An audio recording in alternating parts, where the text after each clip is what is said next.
Coucou, voilà, en tout cas, merci Lissous Nandé, Tokoutel et Louisara toujours essayé pour la vie, c'est vraiment un grand plaisir. Et à partager nos astuces. En tout cas, bienvenue dans Coloris Club, ceux qui me baladent Bosso, Obouyambi Bisso. Et puis, on a abonné tous en abonnant déjà. Merci beaucoup parce que bah réaction nabino, bah commentaire nabino, et puis bah chat surtout. Permettre Bisso de continuer toujours, hein. Continuer ça la vidéo, ça la astuce. En tout cas, un grand merci. Alors, Lelo et Zakali Solo, il y a 3 termes souvent et bah, tu utilises Raming dans la cosmétique. Les abongo clarifiant, éclaircissant et blanchissant. Lelo, en tout cas, on a décidé de partager d'abord ces sujets-là pour tous on a facilité à aussi comprendre on a besoin de produits comment on peut utiliser et ça fait que non on a sombelo nangelo na bineza kamabi, c'est très important de comprendre ba terme. Voilà, à tout à l'heure.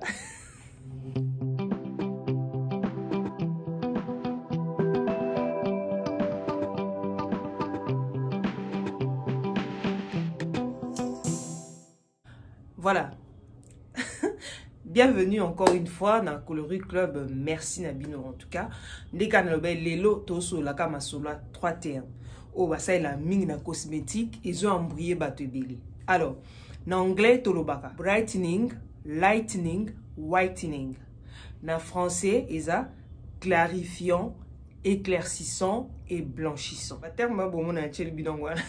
À chaque fois au bando mona quand tu pars acheter un produit ou que ce produit non quelconque, lait de beauté, savon, sérum, anti-cerne, gommage, erozo somba bilo kwana en tout cas faut en attendre ya ko tanga ba notice ndeka na lubaka tanga po oyeba et ko aider yo vraiment et ko aider pour ba te belé bazoko se tromper dans makambwana après par après po isa décapé dans tous les sens.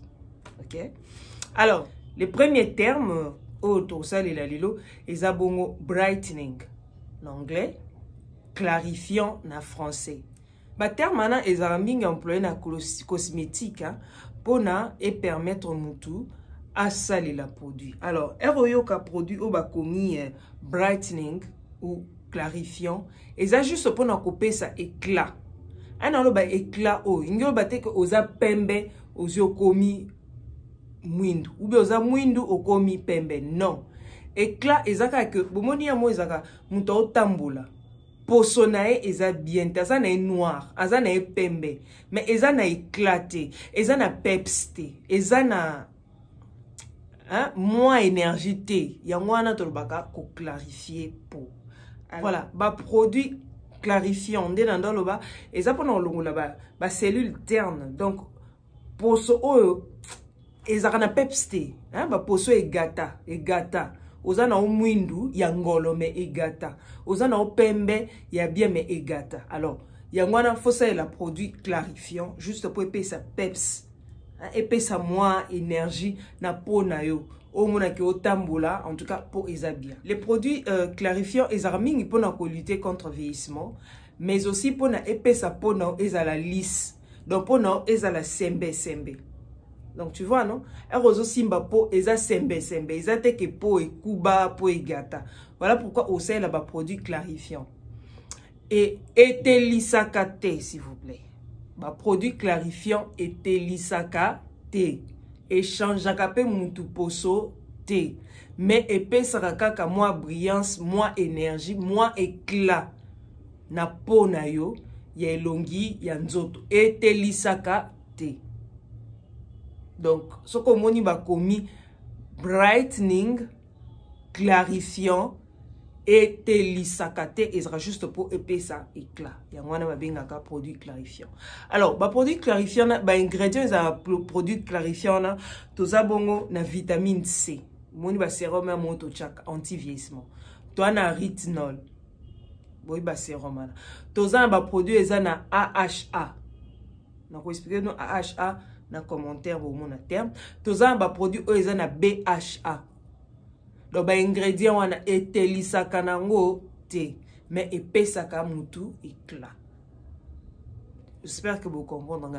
Alors que nous sommes à produit, nous avons commis clarifiant. Attends, commis lait clarifiant. Et ça pour pesa yo éclat. Mon quoi bien. Et ça te pour être lisa yo. Pour okoko sommes bien à 50 et côté lisa kayote. Mais et ça pour pesa yo moins énergie, moins vivacité. Et longola yo posoana o ekuba kiwana. Hein? Poso enzuluka. Atoza mwindo, atoza pembe. En tout cas, on peut utiliser ba produit clarifiant sans problème. Produit clarifiant, et ça anti-vieillissement, et lissakapo, et puis, et copé c'est un teint uniforme. Donc, ceux qui peut-être moye, comme ça que mwindu, pembe, produit clarifiant et kozongi sayo pour ezala teint uniforme. Yangwana tout ça il a produit clarifiant. Voilà. Alors, produit éclaircissant. Lightening au babi en anglais. Produit éclaircissant est raté pour na échanger mutu poso. Mais eza pour corriger ba imperfection au tozwana ilungi nanzoto. Produit éclaircissant est raté pour na corriger ba imperfection au et ça la ma peut-être na ilungi. Ba imperfection na ekozala ezoma ki par rapport à ba bouton. Moni ato pressa ba bouton et tiki o ba tâche. Hein? Et l'ongwa raté. Moi, ba tache solaire, bon, moi, ça autant mon moi et beti yo awa. Hein? Et ça lui au 2 temps, bala, moi, ça lui au 4 temps, comme il a 5 temps na elongi. Ba tache à vieillissement, ba ride, tout ça là, oh, ça n'est au cola. Hein? Ba tache à banzoya. Alors, produit éclaircissant et qu'on ralentir, bilo kwa nanyos. Alors, premier produit éclaircissant, ezoaka temps. Produit éclaircissant et ça la mangalelo telobi non période de produit éclaircissant et zoaka temps parce que et permettre que pour nayo se régénérer donc ezonga alors ezoaka temps et ça la période moko mulai yango za komoni osomi mafuta o mafuta est éclaircissant mais et c'est non et permettre yo à ce que au senza qui pour nayo na ba produit hydroquinone alors ba produit hydroquinone et baby alors pour ozongela et régénérer donc kobotama deuxième fois si je peux dire ça comme ça ne osala que osala le produit éclaircissant au côté la thé et ko corrige ba erreur et ko corrige ba imperfection si je peux dire comme ça ba imperfection les aime so bando pa kola mafuta etiki yo 3 temps alors faut ezongisa yo na teint na yo normal so zaki noir et kozongisa na teint na yo normal il y a noir so ko zaki choco et kozongisa na teint na yo normal ya choco mais au côté la thé et ko changer pe po na oté. En tout cas, j'espère que vous comprenez. Les leurs ok, au sombi produit là, babi produit éclaircissant, sérum éclaircissant. Il y a qui au côté la tête et zapo et corriger imperfection et corriger erreur peut-être oh ezwamaki à partir ya moi ba tache solaire wana e baby sarabiso na moi donc ba produit na nde ekoya pona et corriger mais ekotelisa yo te. Troisième terme est abongo whitening, blanching ou bien blanchissant. Les produits blanchissants. Donc blanchissant au côté là, au changer poso, au komi na poso mususu. Ozaki mutu mwindu, au komi metiola. Ozaki metiola, au komi mundele. Yangwana ba benga produit blanchissant. Alors en anglais, on va blanching ou bien whitening. J'espère que vous avez utilisé le thème, nous prononçons bien. Blanchissant. Alors, le produit blanchissant, il y a hydroquinone, mercure ezalaka, acide kojique, izali. Donc, le produit ezalaka pona étouffer mélanine. Mélanine est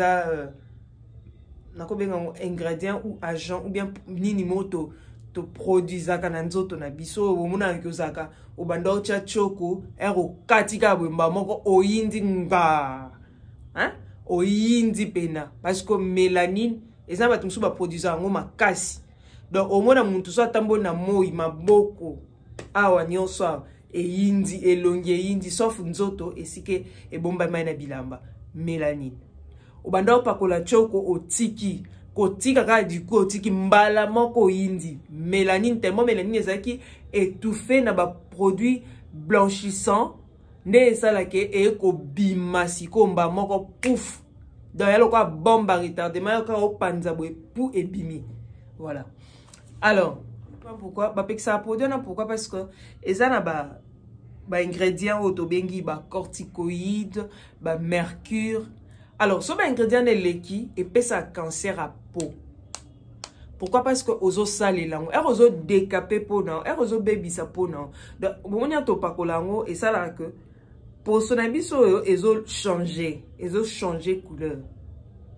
Ba pekisa kango pour permettre que batu batika. Mais malheureusement et malgré que batu batika mais production en résilité n'importe et kotara net na pays européen et américain je suis sûr et kotaraté mais dans les pays asiatiques bah continuent toujours coproduire en haut et puis en Afrique pesali pour l'Afrique tolinga ko décaper pour na biso ko changer toko ma mindele tolinga hôtel ndemo na ba asiatique balinga ko tela pour il paraît-il to sepela pour na biso te donc tolinga toko ma pembe parce que soza pembe ba lula.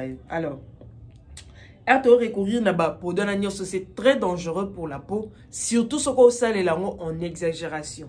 Et net des akamutazui o azuti ba Tenovat, ba Carolite, bani tu mélanges tous ces produits là, il y a même des gens au bakenda encore plus loin au sale la ciment, au sale la quinine, au sale la eau de javel. Mais au baby sapo na eux.